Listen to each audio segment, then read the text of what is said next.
Comment créer une proposition killer si vous avez une PME, vous voulez gagner un contrat, vous voulez envoyer une offre de service, un devis? Comment le faire avec l'intelligence artificielle? Et dans cette vidéo-là, je vais vous le montrer en 3 simples étapes pour avoir une proposition qui va vous faire gagner du temps dans la création, mais surtout vous faire gagner des contrats. Fait que restez connectés jusqu'à la fin. Je partage mon expérience pour avoir créé plusieurs propositions avec différents types d'IA, différents modèles, en essayant différentes choses, en perdant mon temps. Mais aujourd'hui, je vous le partage en moins de temps. Donc, si vous avez des trucs à partager, s'il vous plaît, mettez-le en commentaire ou contactez directement avec moi. Je voudrais en apprendre plus encore. C'est ma méthode de base. Il y a des petites choses à ajouter ici et là qu'on pourrait utiliser. Il y a beaucoup de choses qui vont s'emmener du côté de Microsoft directement dans Word pour le faire. Mais je vais vous partager comment j'ai développé ma méthode, ou plutôt le résultat de ma méthode, en espérant que ça vous aide énormément dans votre côté. Donc, la méthode proposée aujourd'hui, c'est que on va avoir 3 étapes, bien évidemment, mais vous devez dicter vos prompts. Parce que la façon que je vais l'expliquer, vous allez voir, les prompts vont être plus longs. Si vous avez à taper ça à la main à chaque fois, vous allez abandonner. Ça va prendre plus de temps que le refaire au complet. Donc, ça prend un micro clair et vous utilisez la transcription de l'outil IA. Exemple, ChatGPT, il y a un microphone, vous l'activez lui. Je dis ça parce que s'il n'y a pas de microphone directement en transcription, vous utilisez un autre outil de transcription, ça pourrait sortir un peu tout croche et même vous faire perdre du temps. Donc, la diction est super importante. Celui de ChatGPT fonctionne bien. Celui de Microsoft fonctionne bien aussi. Mais des fois, je vois qu'il n'y en a pas de micro dans certaines interfaces, mais la plupart l'ont. Donc, utilisez-le parce que c'est mieux de lui parler pour pouvoir quoi? Faire un bon énoncé. Faire un bon énoncé, minimum, ça veut dire s'assurer d'avoir le contexte, dire quoi il veut faire et quoi il ne devrait pas faire pour être certain que tu as le résultat escompté et même des fois lui demander de te le donner, qu'est-ce qu'il va faire avant de le faire. Allons-y avec la première étape, créer la structure de ton document, de ta proposition, créer la table des matières, sans que ce soit une table des matières au départ, mais la structure, c'est quoi tu veux? Introduction, contexte, le positionnement de ta compagnie, probablement que ça, tu l'as déjà dans tes autres documents, donc ça serait un copier-coller.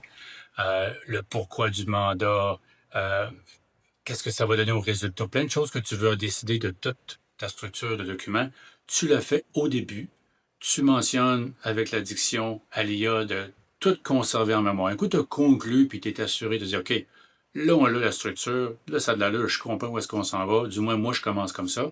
Là, on dit, hey, IA, garde cette structure en mémoire. Ce qu'on va faire, c'est qu'on va travailler bloc par bloc. Ne jamais lancer l'écriture du document au grand complet d'un coup. Pourquoi? J'ai l'impression, c'est pas confirmé, mais lorsque tu demandes à Chat, des fois tu lui demandes une petite question, il va te faire une longue réponse. Puis quand tu lui demandes un long document, il va t'en faire un peu plus longue, mais elle sera pas assez longue, puis chaque bout va être hyper petit.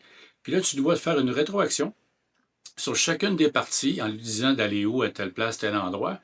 Puis là, des fois, il va réécrire le texte ailleurs, puis là, tu deviens perdu à savoir t'es où là-dedans. C'est confondant, c'est mêlant, j'ai fait l'erreur, je vous le partage, puis peut-être vous l'avez déjà vécu. Donc, on va passer à la deuxième étape. La deuxième étape, c'est de lui mentionner Hey Chat, Hey Gemini, Hey Grok, Hey Copilot. On va travailler ça section par section. On a développé la structure ensemble, on connaît les blocs. Let's go. C'est quoi le bloc 1? Introduction. Fait que là, on connaît la structure, donc on va commencer à dire, puis il y a même une courte description aussi dans la structure qu'on devrait faire. Donc là, avec la description, tu peux dire, vas-y, fais-moi un premier jet, j'aimerais savoir 3 paragraphes d'introduction sur mon client, exemple, ou le contexte du client, que je t'explique. Là, il va se lancer à faire son premier jet, tu vas regarder ça, là, tu vas faire toutes les corrections possibles jusqu'à ce que tu aies quelque chose qui fait ton affaire. Là, lorsque tu l'auras, lorsque tu auras complété ta section bien comme il faut, bien là, ce que tu fais, c'est que tu copies, tu colles dans OneNote ou dans Word pour en garder une trace. Pourquoi en garder une trace? C'est parce que, un peu ce que j'ai dit tout à l'heure, c'est que le chat, si tu lui demandes beaucoup plus loin, oh, remets-moi le bloc 1 ou la section 1 avec la section 2, il risque de réécrire la section 1 à sa façon.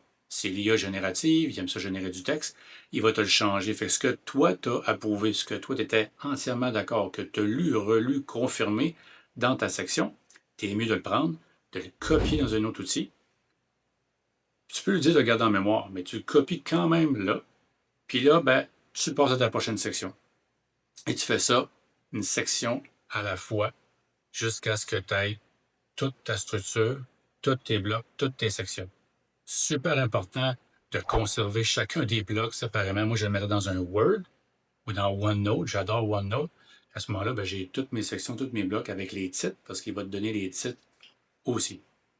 Une autre chose à faire lorsque tu fais tes sections, c'est de lui demander, est-ce que tu es cohérent avec la section précédente? Est-ce que tu es cohérent avec la structure qui s'en vient? Est-ce que tu es en train de parler de choses qui vont arriver plus tard? Est-ce que tu répètes des choses qui ont été dites avant? Puis est-ce que la séquence a encore du sens? Je pense que là, vous comprenez pourquoi il faut faire la diction, parce que si on a à taper ça à chaque fois, c'est assez tannant. Mais avec la diction, on peut faire des longs énoncés clairs. Puis la beauté avec le microphone versus la conversation, c'est qu'il ne donne pas de temps de répondre.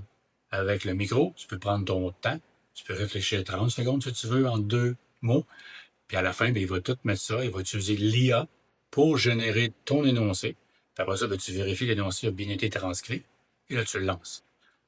Mais tu peux lui demander de t'assurer que c'est cohérent, comme j'ai dit, section qui s'en vient, même si ce n'est pas encore créé, la structure est connue, mais surtout avant, parce que des fois, il y a tendance à répéter la même chose plusieurs fois d'une section à l'autre si tu ne lui dis pas.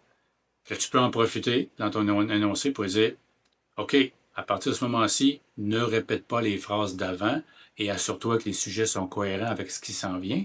Et s'il y a quelque chose, tu me le dis. Donc, encore une fois, que la diction, ça peut très bien aller. Et tu répètes ça pour toutes tes sections jusqu'à la conclusion. Troisième et dernière étape, aussi simple que ça, tu prends toutes tes sections que tu as mis à côté, Google Docs, Word, OneNote ou autre, tu prends, tu les remets dans le chat, puis là tu dis, s'il vous plaît, vérifie les incohérences qu'il y a des sections entre les autres et vérifie les autres erreurs de frappe qu'il ne devrait pas avoir parce que les a copiées de chat puis il est très très bon avec ça. Mais vérifie les cohérences. Pose une question pour un résultat, vas-y étape par étape. Vérifie les cohérences et même je te suggère de dire, dis-moi les incohérences que tu vois et puis liste-les-moi avant de faire aucun changement. Donc, il va te sortir un tableau ou une liste de dire telle phrase, une incohérence, tu dis 1000$ pour telle chose, mais tu dis 2000$ pour la même chose. Est-ce que c'est vraiment ça? Fait que là, tu regardes avant qu'il fasse des changements, parce que tu ne veux pas qu'il fasse des erreurs dans ta proposition. Et tu peux dire, OK, l'incohérence numéro 1 et 3, c'est bien. Fais le changement dans le texte, s'il te plaît. Et il va faire le changement. Et il ne change rien du texte. Dis-lui de rien changer du texte que tu viens de copier, juste cette partie-là. À ce moment-là, là, tu sais qu'il a fait le changement. Là, tu lui fais confiance qu'il a fait le changement. Par la suite, tu peux lui demander, OK, maintenant, est-ce qu'il y a des bouts, en deuxième, est-ce qu'il y a des bouts de phrases similaires d'un paragraphe à l'autre, des choses qui sont trop répétitives. Des fois, c'est bon de répéter dans certains dossiers, mais trop répétitives. Justement, avant qu'il change les choses, si c'est bon la répétition, tu veux savoir avant qu'il fasse le changement, tu lui demandes de me faire une liste des phrases similaires. Liste-moi les 2 phrases, une à côté de l'autre, une par-dessus l'autre, puis quel changement tu suggérerais. Et après ça, je te dirai comment faire les changements. Donc, il va lister ça. Un coup, c'est bien listé. Là, tu dis, OK, je suis d'accord avec toutes tes suggestions ou la section, les suggestions 1, 5 et 6, exemple. Vas-y, fais les changements. Donc, tu y vas avec ton intuition, ton instinct, ton jugement, savoir quel genre de choses que durant le processus de création des sections, tu as vu que ça ne fonctionnait pas bien. Tu as vu qu'il y avait l'air du trouble, mais vérifie ça comme il faut.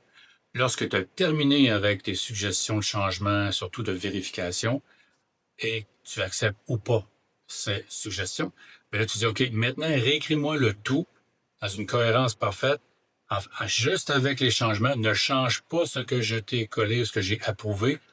Assure-toi que c'est exactement pareil.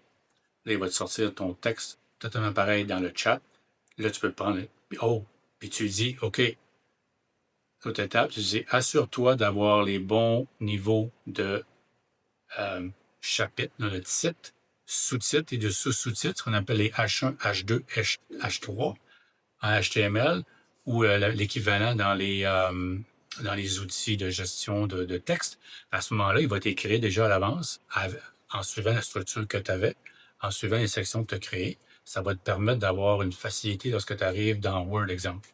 Donc, un coup que tout fait ça, tu le prends, tu le copies-colles dans ton Word, tu regardes l'ensemble de l'œuvre, là, tu peux faire le formatage et jusqu'à ce que tu sois satisfait, tu l'imprimes en PDF et tu l'envoies au client. Donc, c'était les 3 plus simples étapes pour une proposition killer qui va te faire gagner du temps et des beaux contrats. Donc, si tu aimé ça, abonne-toi à ma chaîne YouTube pour en apprendre encore plus.